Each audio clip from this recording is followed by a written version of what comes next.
Medical experts had just declared his mother's case hopeless. The billionaire accepted defeat until the maid's daughter made an impossible promise. "Sir, I can make your mother walk again." Robert Harrison had built skyscrapers and negotiated treaties, but he was powerless to stop his mother from fading away in a golden cage. The best doctors from Harvard had just closed their bags, declaring the paralysis caused by the stroke permanent and advising him to simply accept the end. "Make her comfortable," they said. Hope was dead in that freezing library until a 10-year-old girl in cheap sneakers interrupted the silence. She wasn't a specialist, she was the housekeeper's daughter. Yet, she looked the devastated billionaire in the eye and delivered a chilling ultimatum. "Sir, I can make your mother walk again. What do you do when a 10-year-old girl in a hand-me-down dress claims she knows more than your high-priced doctors?" Robert Harrison had billions in the bank, but he felt like a pauper standing in his mother's room. The stroke had stolen the woman who raised him, leaving a quiet shell in a wheelchair where a fighter used to sit. The rain hammered against the large glass windows of the estate. It was a cold, gray Tuesday in November. Inside the library, the fire was lit, but the room felt freezing. Robert Harrison, a man who had built skyscrapers and negotiated treaties, looked defeated. He was 55, but today he looked 70. He rubbed his temples, trying to push away the headache that had lived there for 6 months. Across from him sat Margaret. Once, Margaret Harrison had been a force of nature. She ran charities, organized galas, and raised Robert on her own after his father passed. Now she sat slumped in a wheelchair that cost more than most cars. Her hands, usually so expressive, lay still in her lap. Her eyes were open, staring at a painting of a ship on a stormy sea, but she wasn't really seeing it. The stroke had taken her voice and the use of her legs. Dr. Evans, the specialist from the city, had just left. His words were still hanging in the air, heavy and suffocating.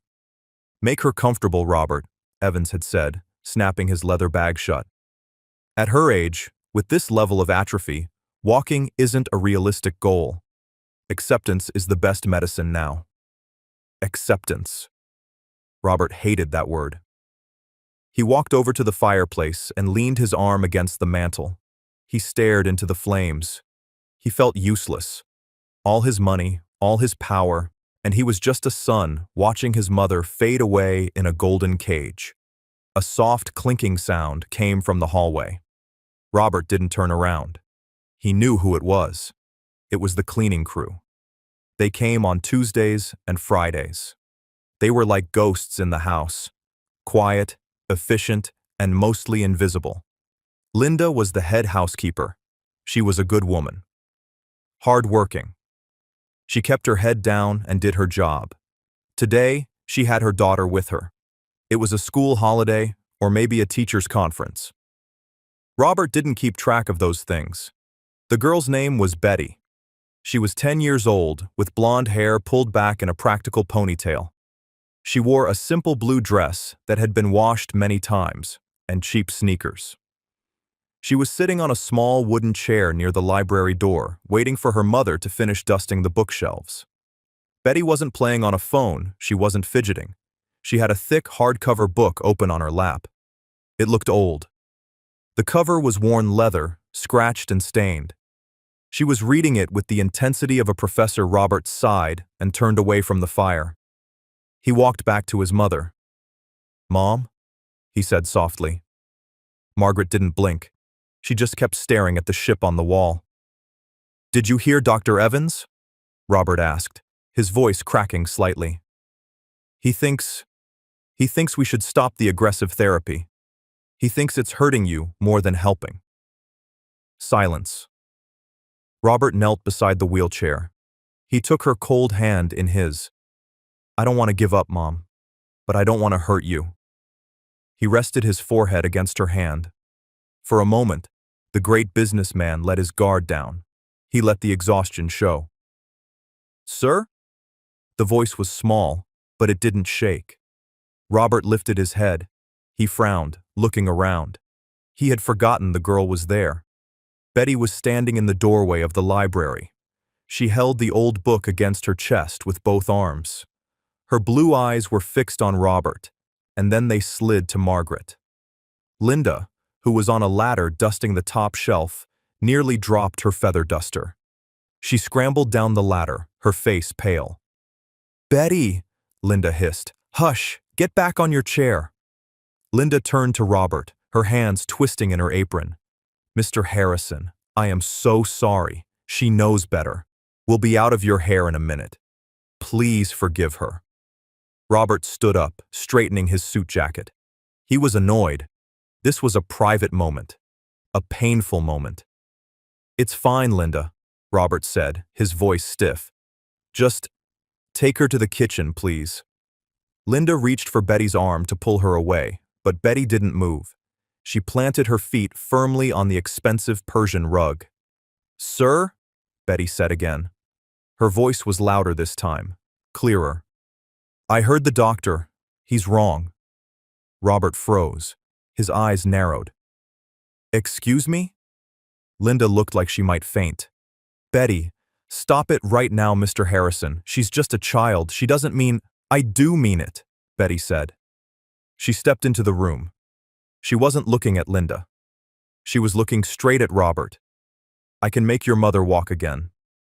The room went dead silent. The only sound was the rain hitting the glass and the crackle of the fire.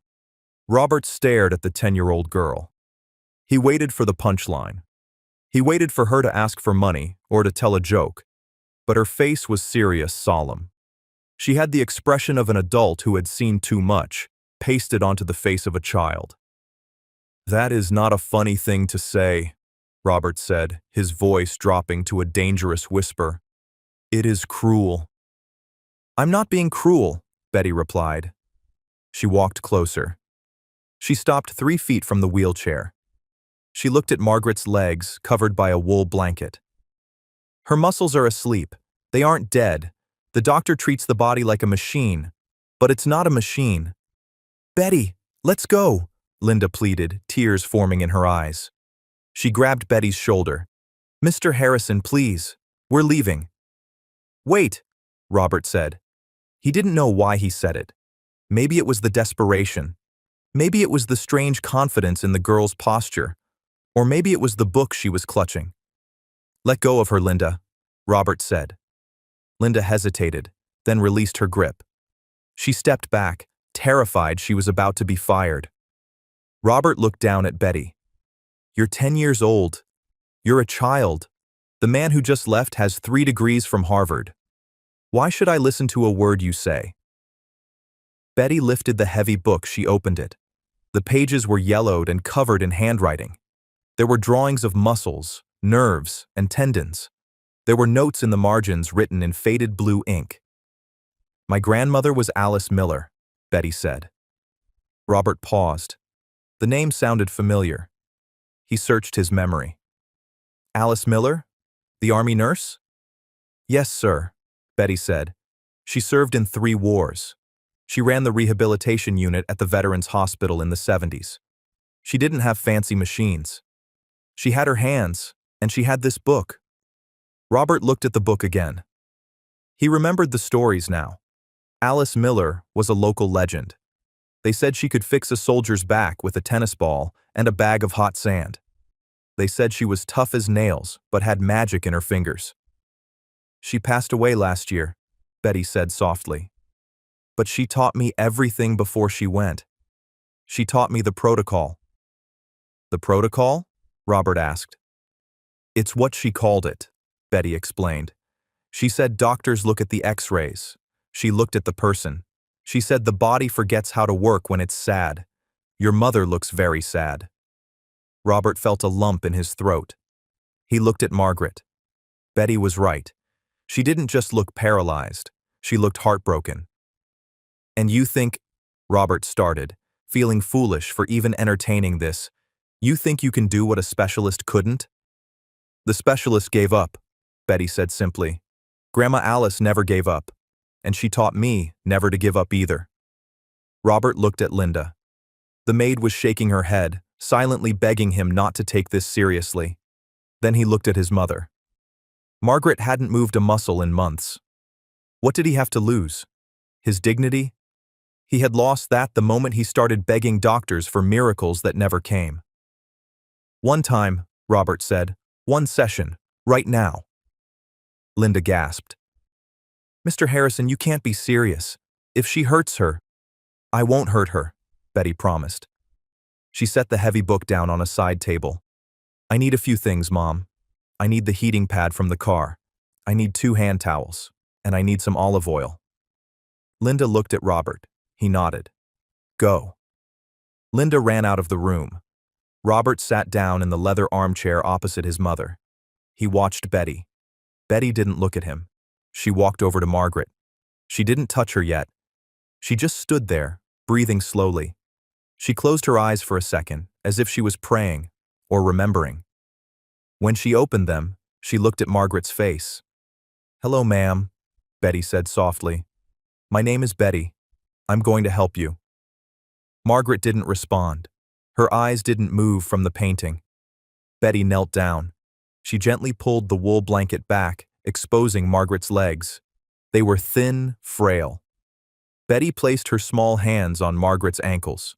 She didn't massage them. She just held them. She stayed like that for a long time. "What are you doing?" Robert asked, his skepticism returning. "Listening," Betty said without looking up. "Her pulse is weak in the feet. The blood is lazy. It needs a reason to come down here." Linda returned, breathless. She handed Betty the items. Betty took the olive oil. She poured a small amount into her hands and rubbed them together until they were warm. Then, she began. It wasn't a massage like Robert had seen the therapists do. It wasn't about kneading the muscle. Betty used her thumbs to press specific spots near the knee. Then she traced a line down the shin. She moved with a rhythm. Press. Hold. Release. Trace. She hummed a low tune. It was an old song. A marching song? No, a lullaby. Robert watched, mesmerized. The girl's focus was absolute.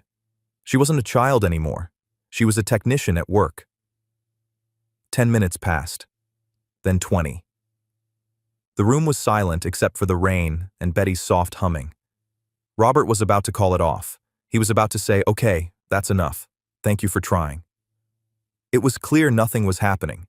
It was just a little girl rubbing oil on an old woman's legs.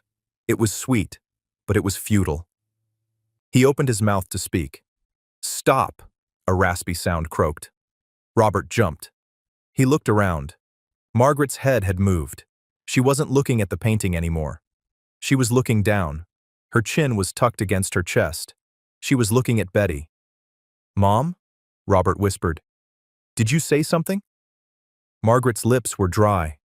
She licked them slowly. She looked at Robert, her eyes sharper than they had been in months. "I said," Margaret whispered, her voice sounding like grinding stones. "Tell the girl. I can feel it." Robert's heart slammed against his ribs. Margaret hadn't spoken a clear sentence in 6 weeks. Betty didn't stop. She didn't even smile. She just kept working her thumbs along the calf muscle. "She feels it," Betty said quietly to Robert. "The nerves are waking up. They are angry because they've been asleep. But they are awake." Robert stood up. His legs felt weak. He walked over and stood directly behind Betty. "What happens next?" he asked. Betty wiped her forehead with her arm. She looked tired, but her eyes were bright. "Now," Betty said, "we have to convince her brain that her feet are still part of her."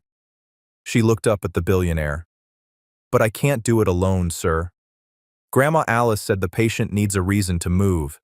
You have to give her a reason." Robert looked at his mother.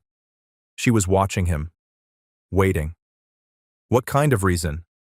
"A memory," Betty said. Grandma used to ask the soldiers to think about dancing at their wedding or running to home base. "What did she love to do, sir? Before the chair?" Robert thought. He looked at the garden outside, drenched in rain. "She loved her roses," Robert said. "She used to walk the garden every morning at 6 a.m., pruning the roses." Betty nodded. She placed her hands on the soles of Margaret's feet. "Tell her about the roses," Betty commanded. Tell her exactly how they smell. Tell her about the thorns. Make her feel the grass. Robert felt foolish, but his mother was looking at him. He cleared his throat. Mom, he started. Remember the yellow peace roses? The ones you planted by the south wall? Betty pressed her thumbs into the arch of Margaret's foot. Describe them, Betty whispered. They smell like lemon and honey, Robert said, his voice getting stronger. And the dew is always heavy on them in the morning. Your shoes would get wet. You hated getting your shoes wet. Margaret's eyes fluttered. A tiny, almost invisible twitch happened in her left big toe. Betty saw it. Robert saw it. Again, Betty said, her voice firm. Keep walking her through the garden. For the next hour, the billionaire narrated a walk through a garden while the maid's daughter manipulated the muscles of the woman who used to own the town. When Betty finally sat back, wiping her hands on the towel, Margaret was exhausted. But she wasn't staring at the wall. She was asleep, her breathing deep and rhythmic. Robert looked at Betty. The girl was packing her things. She put the oil away. She folded the towel. She picked up the heavy book. We have to go now, Linda whispered, grabbing Betty's hand. Thank you, Mr. Harrison. We are so sorry for the trouble.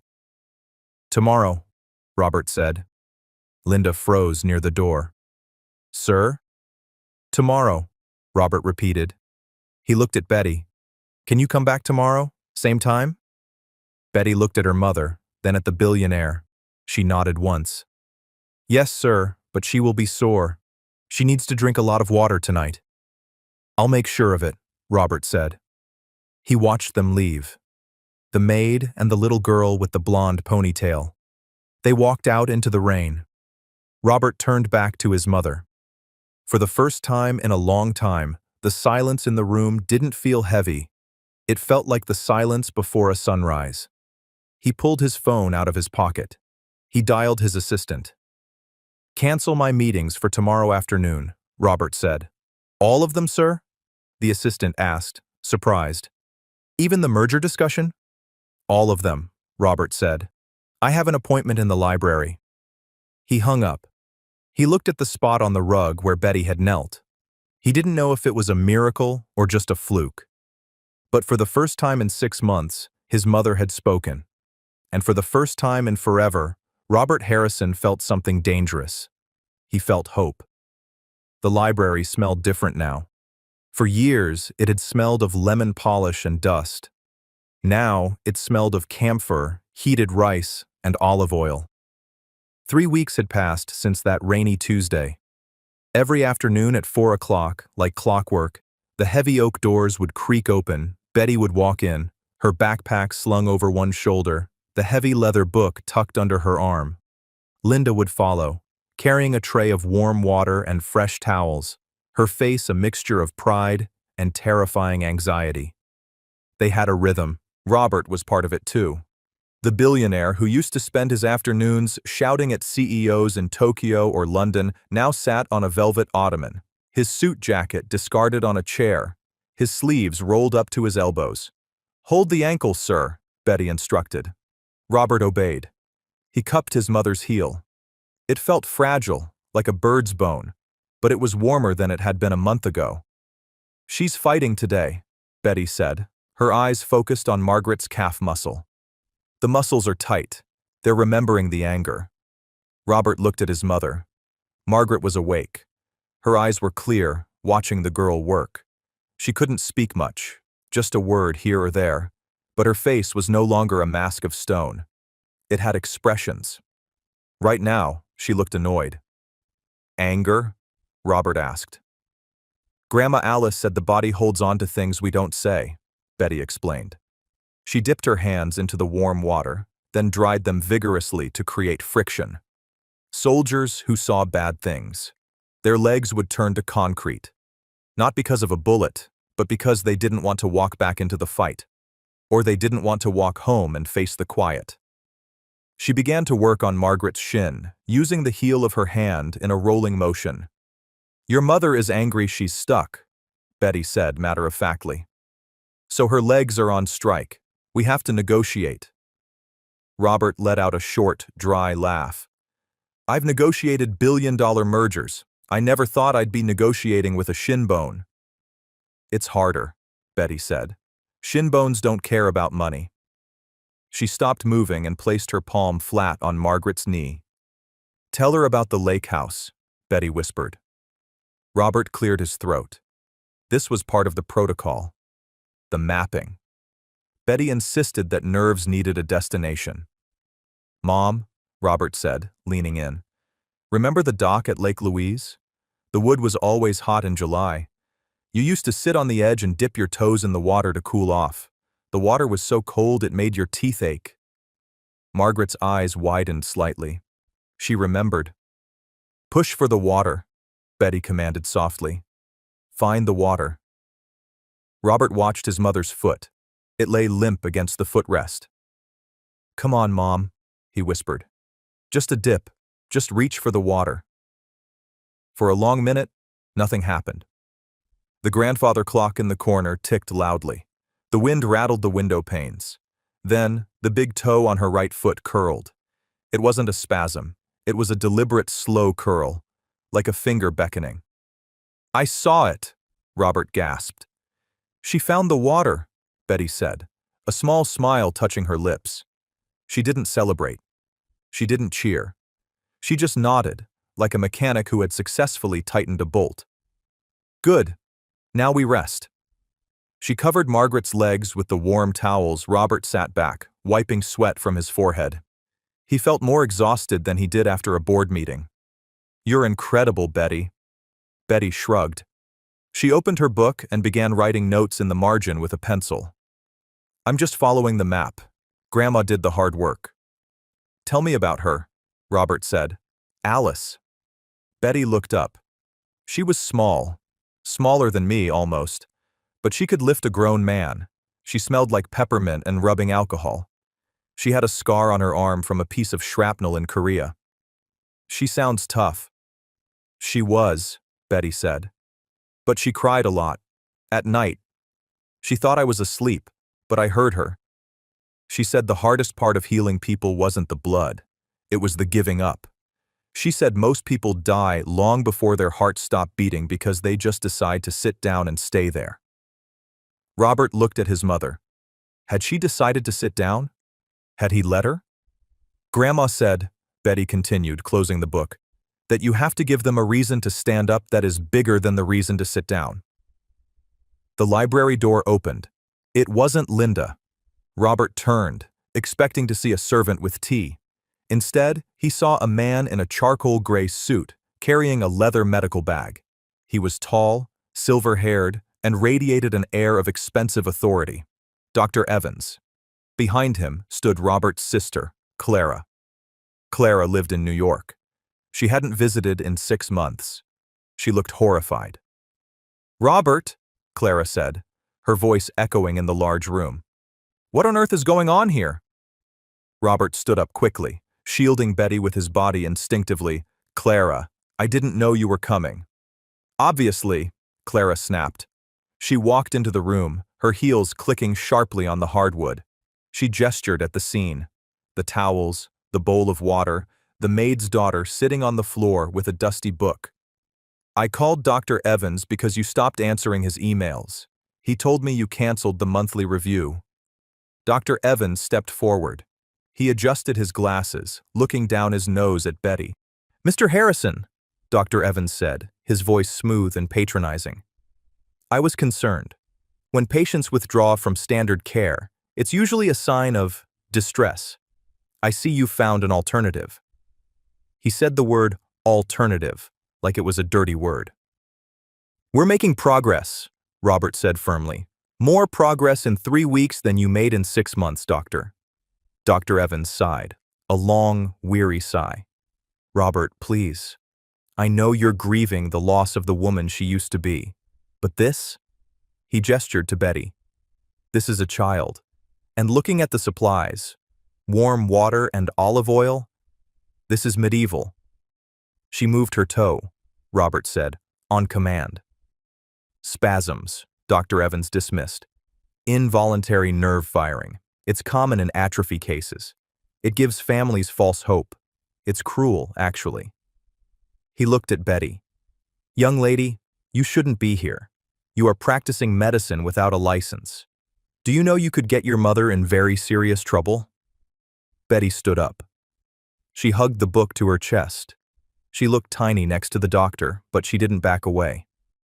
I'm not practicing medicine, Betty said quietly. Oh? Dr. Evans raised an eyebrow. Then what do you call this? I'm reminding her she's alive, Betty said. Clara groaned. Oh, for heaven's sake, Robert, this is insanity. You've hired the housekeeper's kid to play witch doctor? Do you know how this looks? If the board finds out you're neglecting Mom's medical care for voodoo? It's not voodoo, Robert growled. Her name is Betty. Her grandmother was Alice Miller. Dr. Evans paused. Miller? The army nurse from the VA hospital? You knew her? Robert asked. I knew of her, Evans said stiffly. She was a legend in the county, yes, but she was also known for being unorthodox. And she wasn't a doctor. She was a nurse who didn't know when to accept that a case was closed. She made people walk, Betty said. Her voice was trembling, but she pushed the words out. She made Mr. Henderson walk. He was in a chair for 10 years. She fixed him. Anecdotal evidence. Evans waved a hand. Stories told by country folk. Look, Robert, I'm here to do an assessment. I need to check her vitals and the progression of the muscle decay. Please, clear the room. Robert looked at Betty. She looked terrified now. The authority of the adults, the big words, the threat to her mother, it was weighing on her. Go to the kitchen, Betty, Robert said gently. But sir, Betty whispered, we aren't done. We have to do the cool-down stretches. If we don't, her tendons will snap back like rubber bands. It will hurt her tomorrow. I said go, Clara shouted. Betty flinched. She grabbed her backpack and ran out of the room. Robert felt a surge of anger he hadn't felt in years. He turned to his sister. Don't you ever raise your voice in this house again, Clara. Clara crossed her arms. Someone has to be the adult here. You're losing it, Bobby. Mom is gone. She's been gone since the stroke. You're just playing with a corpse. Get out, Robert said. What? Get out, both of you. Robert, be reasonable, Dr. Evans said, stepping toward the wheelchair. I have a duty of care to Margaret. I cannot leave until I have examined her. If you refuse, I will be forced to document that you are obstructing medical treatment. That could have legal implications for your power of attorney. It was a threat. A polite, legal threat. Robert clenched his jaw. He looked at his mother. Margaret was looking at Dr. Evans. Her eyes were narrowed. Her mouth was working, trying to form shapes. Go ahead, Robert said, defeated. Examine her. He walked to the window and stared out at the gray sky. He felt like a traitor.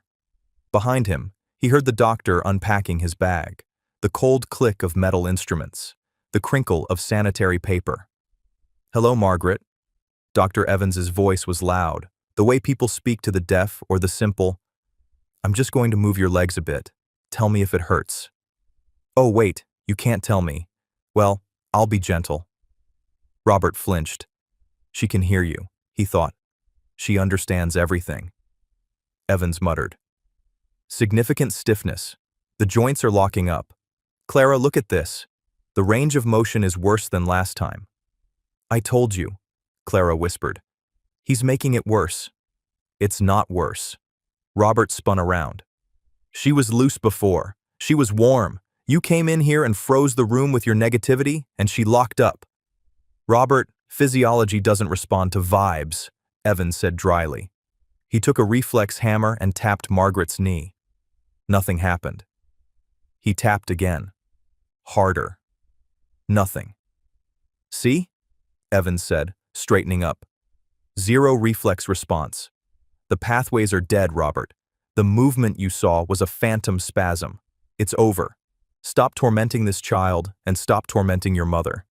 Put her back on the palliative care plan. Keep her sedated. Keep her comfortable. Margaret made a sound.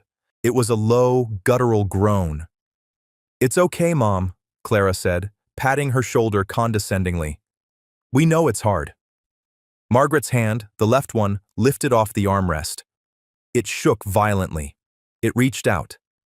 Not toward Clara, toward the door where Betty had run. She wants the girl, Robert said. She wants water, Evans corrected. No, Robert said.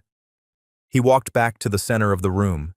He looked at the famous doctor and his wealthy sister. You're done. Pack up. Robert! I said pack up, Robert roared. The sound echoed off the mahogany shelves. You looked at her chart, you looked at her reflexes, but you didn't look at her. You talked about her like she's furniture. He pointed to the door. Leave, now. Dr. Evans snapped his bag shut. His face was red. I will be filing a report, Mr. Harrison. This is negligence. File it, Robert said. Clara grabbed her purse. You're making a mistake, Bobby. A massive mistake. When she gets hurt, it's on you. They left. The heavy doors slammed shut. The room was quiet again, but the good energy was gone. The smell of camphor was overpowered by the doctor's cologne and the scent of fear. Robert walked over to his mother. She looked exhausted. The light in her eyes had dimmed. She looked small again. I'm sorry, Mom, Robert whispered. I'm so sorry. He sat there for a long time, holding her hand. The doubt was creeping in. Was Evans right? Was he just a grieving son clinging to a fairy tale told by a 10-year-old? Was he actually hurting her? The door creaked open. Robert didn't look up. I said, leave me alone. I forgot my book. It was Betty. She crept into the room. Her eyes were red and puffy. She had been crying. She walked over to the side table and picked up the heavy leather journal. She clutched it to her chest. She looked at Robert, then at Margaret. Is she okay? Betty asked. The doctor says she's getting worse, Robert said heavily. He says the pathways are dead. Betty looked at Margaret's legs, then she looked at Robert with a fierceness that startled him. Doctors look for roads, Betty said. Grandma said when the road is blown up, you have to build a bridge. We aren't done building the bridge yet.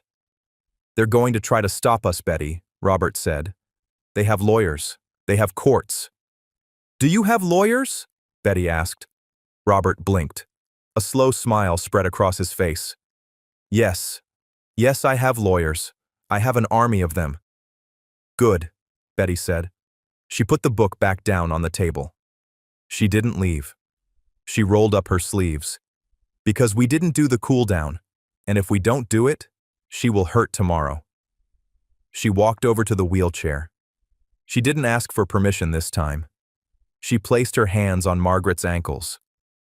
I'm sorry about the bad man, Betty told Margaret softly. He's gone now. It's just us. Let's finish. Robert watched them. The doubt didn't vanish completely, but it retreated into the shadows. He realized then that the conflict wasn't just about medicine, it was about control. Dr. Evans wanted to control the decline. Betty wanted to unleash the fight. Robert took his jacket off again. He loosened his tie. He sat back down on the ottoman. What do I do? Robert asked. Hold her hand, Betty said, and tell her about the roses again. The bad man made her forget the smell. November turned into December. The rain turned into snow. The estate, usually quiet, was now filled with a strange energy. It wasn't a happy energy yet. It was the energy of a fight. The library had changed. The Persian rugs were rolled up in the corner. In their place were two heavy wooden dining chairs placed back to back. They looked out of place among the leather books and oil paintings. They looked like tools. Betty looked tired. She was 10 years old, but she had dark circles under her eyes. Every day after school, she came to the house. She worked on Margaret's legs for 2 hours. Then she did her homework at the kitchen table, while her mother, Linda, finished cleaning. One Thursday, Robert walked in and found Betty sitting on the floor, rubbing her own wrists. Are you okay? Robert asked. Betty jumped up. Yes, sir, I'm fine. Your hands hurt, Robert observed. Grandma Alice said the healer takes a little bit of the pain, Betty said, hiding her hands behind her back. It's just a transfer. It goes away. Robert felt a pang of guilt. He was a billionaire. He could buy hospitals. Yet here was a child, wearing second-hand sneakers, absorbing his family's pain. We can take a break today, Robert said. No, Betty said firmly. Muscles have short memories. If we skip a day, they forget a week. She turned to Margaret. Ready, ma'am? Margaret nodded. She looked different now. She wasn't just a passenger in her own body anymore. She was a participant. She had gained weight. Her color was better. But she still hadn't stood up. Today was the day they were going to try. Betty positioned the wheelchair between the two heavy wooden chairs. Okay, Betty said. She sounded like a drill sergeant.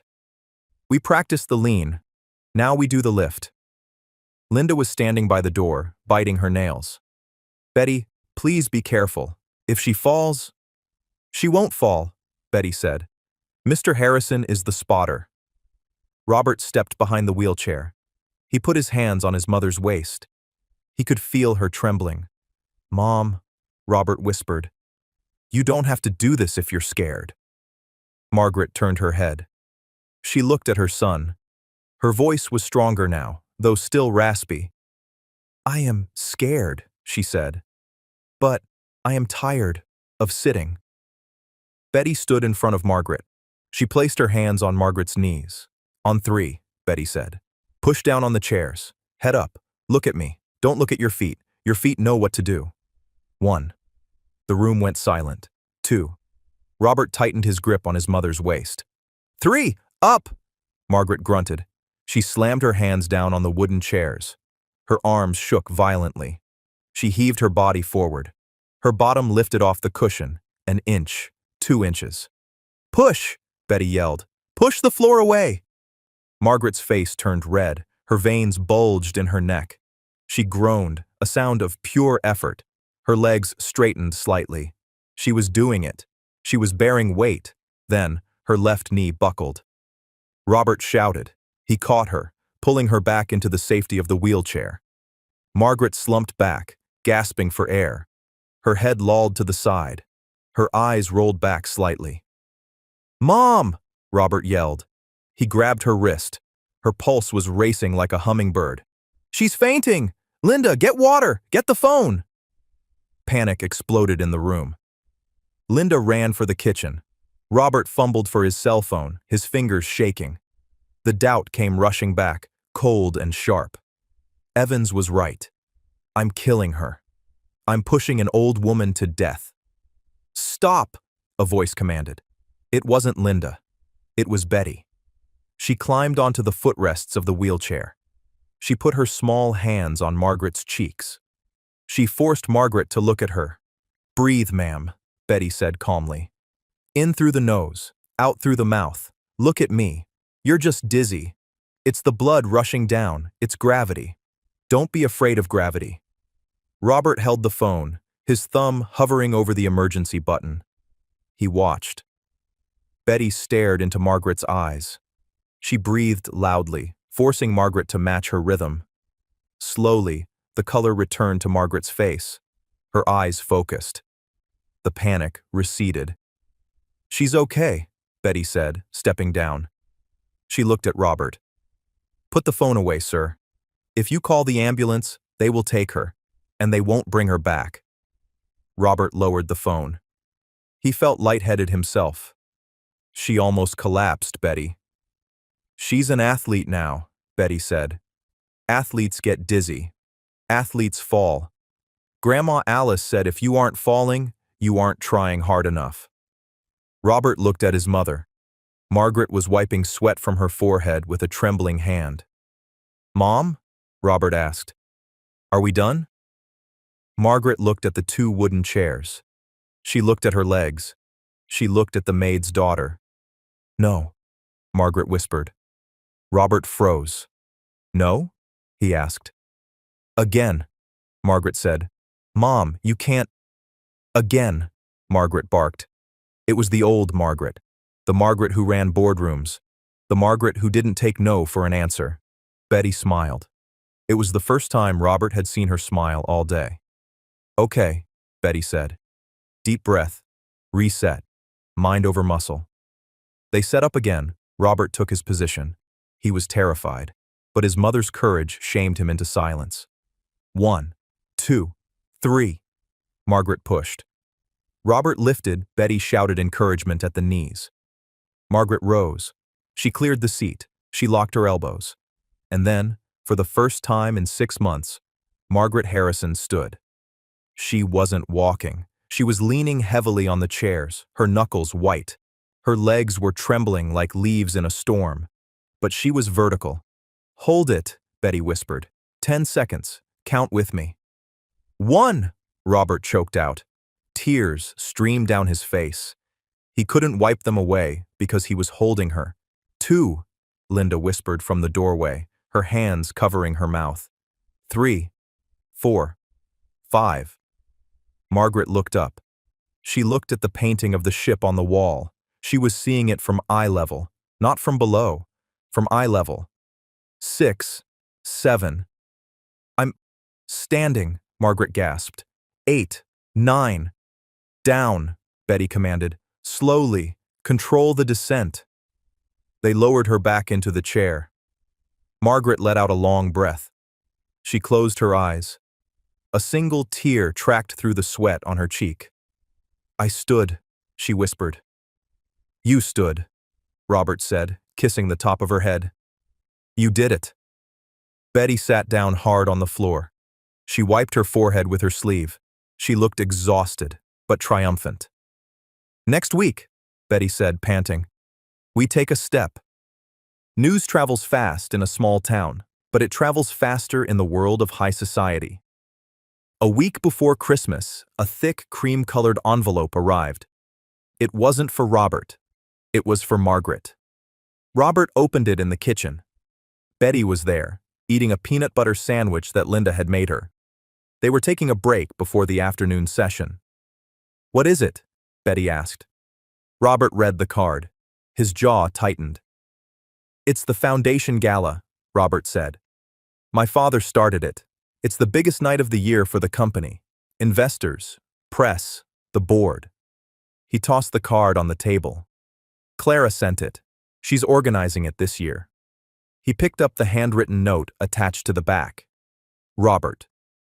The rumors are getting out of hand.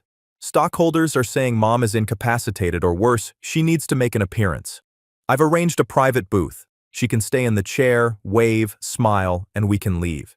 If she doesn't show, the board is going to call for a vote of no confidence in your leadership as her proxy. Don't be stubborn. Clara." "They want her to be a prop," Robert said bitterly.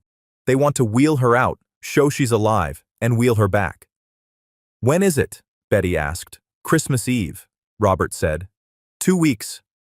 2 weeks, Betty repeated. She looked at her sandwich. She took a bite, thinking. "We can't go," Robert said. "She's not ready for a crowd, and I won't let them parade her around in that chair like an invalid. It would break her spirit." "She shouldn't go in the chair," Betty said. Robert looked at her. "Betty, she stood for 10 seconds yesterday. She can't walk into a ballroom." "She can't walk far," Betty corrected. "But she doesn't have to walk far. How far is the door to the stage?" "Maybe 20 feet, Robert said. 20 feet, Betty calculated. That's roughly 10 steps, maybe 12 if she takes small ones. "Betty, no, it's too risky. If she falls in front of everyone—" "She won't fall," Betty said. She put her sandwich down. Grandma Alice prepared a soldier for a medal ceremony once. He had no knees. She braced him up. He walked across the stage, saluted, and walked off. He collapsed backstage, but nobody saw that. They only saw him walk. "Why does it matter?" Robert asked. "Why push it?" Betty looked him in the eye. "Because she's proud, sir. You told me that. She's a proud woman. If she goes in the chair, she feels small. If she walks, even just a little, she wins. And you win. And the bad doctor loses." Robert looked at the invitation. He imagined the scene. Dr. Evans smugly standing by.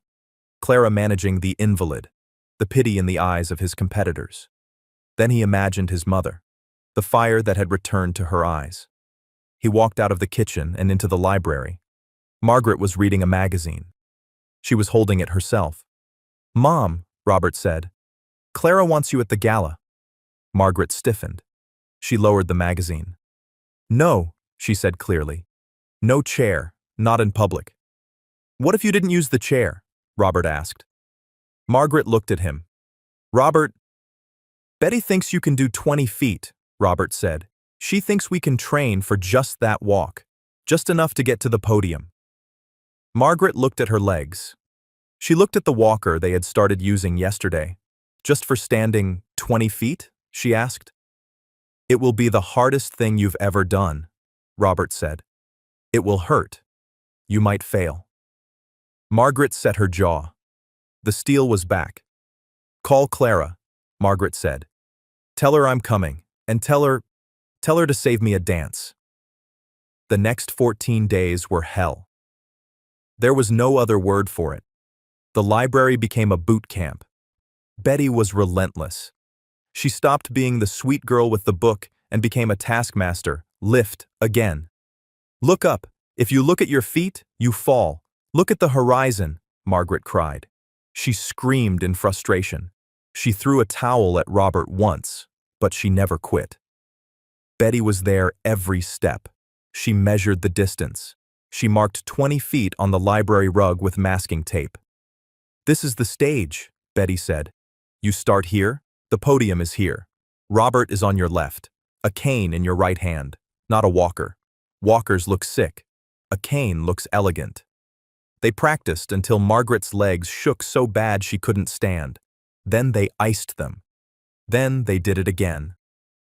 3 days before the gala, disaster struck. Margaret woke up with a swollen ankle. It wasn't a fracture, but it was angry. "It's inflammation," Betty said, looking at the red puffiness. "We pushed too hard." "That's it," Robert said, burying his face in his hands. "It's over. We can't do it." "We can," Betty said. She opened her grandmother's book. "We just have to change the tactic. No more walking practice, only rest. Ice, elevation, and compression. We save every ounce of energy for the night." "She won't have the strength," Robert argued. "She has the strength," Betty said. "Muscles don't forget in 3 days. She needs to believe she can do it. That's the fuel now." Betty turned to Margaret. "Ma'am, you are going to rest for 3 days. You will visualize the walk, every step, in your mind. Can you do that?" Margaret nodded. She looked at her swollen ankle, then at her son. "Get my dress ready," Margaret said. Christmas Eve brought a biting wind, but inside the Grand Hotel's crystal ballroom, the air was warm and heavy with expensive perfume. The room hummed with the low murmur of the city's elite, bankers, politicians, and old money families. Clara stood near the entrance, her red silk dress betraying her anxiety as she constantly checked the door. Dr. Evans stood beside her, nursing a glass of champagne with the relaxed air of a man who had already won. "She won't come," Evans said smoothly. "Robert is stubborn, but he isn't cruel. He won't subject her to this." "He promised," Clara whispered, wringing her hands. "If they arrive," Evans countered, "she will be in the chair.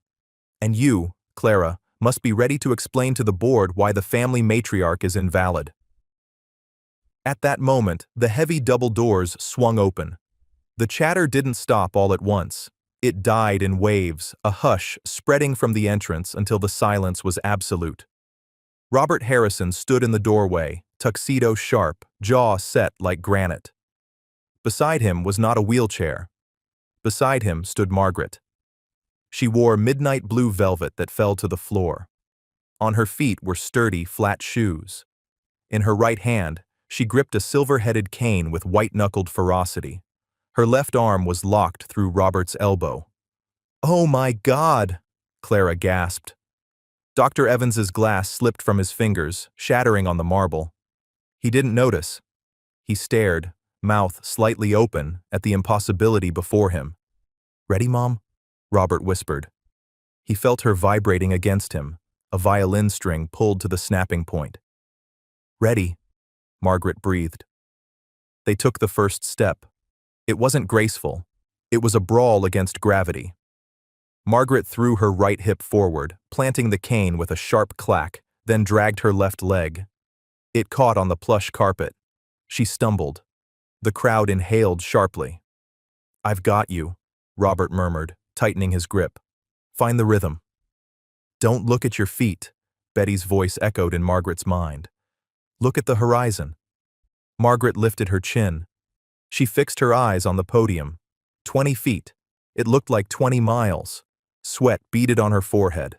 The pain in her ankles was a hot needle, but the silence of the room spurred her on. They were witnessing a resurrection. Halfway there, her left knee began to shake. "The sewing machine leg," Betty called it, nerves misfiring. "Robert," she gasped. I can't." She swayed. Robert saw the panic rising in her eyes. "Look at Evans," Robert whispered fiercely. "Don't you dare let him be right."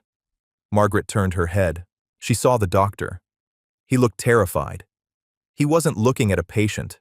He was looking at a miracle that proved him obsolete.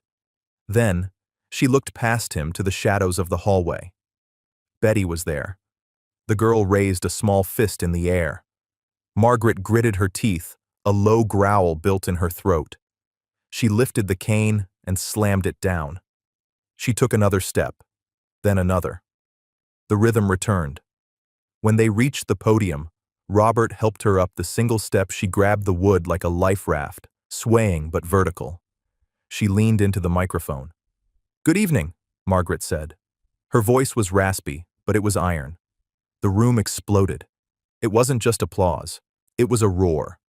Clara was sobbing openly. Dr. Evans had disappeared into the crowd. Margaret didn't give a speech. She didn't have the breath. She just smiled, a tired, triumphant warrior's smile, and nodded. Robert looked at his mother, then back at the door. Betty was gone. They didn't stay for dinner. The effort had drained Margaret completely. By the time they got back to the estate, she was asleep. Robert carried her to bed, took off her shoes, and covered her. He walked downstairs to the kitchen. Linda and Betty were waiting. Betty sat at the table with a cup of cocoa. She looked small again, just a child. Robert sat across from her. "She did it," he said. "She walked the whole way." "I knew she would," Betty said, blowing on her cocoa. Dr. Evans looked like he had seen a ghost. "He did," Betty said softly. "He saw the woman he gave up on." Robert reached into his pocket. He pulled out his checkbook and a gold pen. He placed them on the table. "Betty," Robert said, "I want to give you something. Name the price I can pay for your college.